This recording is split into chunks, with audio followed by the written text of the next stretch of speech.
So let's get back to this idea of having this problem with specifying the right coordinates.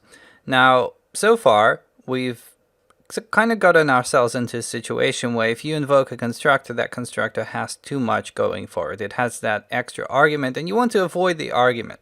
So maybe you want to take the information about the coordinate system being used and put it in the constructor name, but of course you cannot change the constructor name because it matches points. So what do? Well, you can certainly go ahead and start using inheritance and inherit, let's say, polar point from Cartesian point and all the rest of it, but there is a much simpler way, which is making a factory. But before we get to factories proper, we have to discuss the first of the two factory design patterns. There is actually two patterns being discussed here. One of them is proper factories, and in fact we're going to take a look at the abstract factory later on, but the first pattern and the simpler pattern to understand is a factory method. Now let me actually get rid of everything related to polar coordinates for now, so I will get back to having it like this without the switch statement. So let's get rid of everything, and I'll get rid of the argument, and we're going to rename the arguments back. I want them as x and y, so I'm going to rename this back to x and rename the other argument back to y. Okay, now the reason I'm doing this is I want to show you something. I want to show you a refactoring that's provided by ReShopper, which actually takes a constructor and changes it into a factory method. So bring up the refactoring menu, and here we have an option of replacing the constructor with a factory method.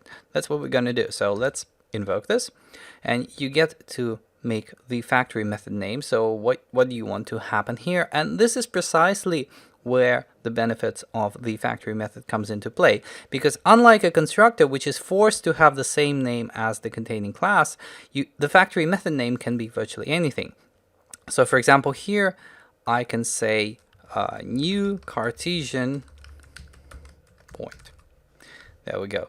So I can press next here, and a couple of changes have happened just now. So first of all, you can see that the constructor we had is still here, but it's private now. So the constructor is no longer available to external use. It's certainly available to internal use within the class, but it's not available to anyone who is on the outside. And then of course we have a new public static method called new Cartesian point, which returns a point, and it simply invokes the right constructor.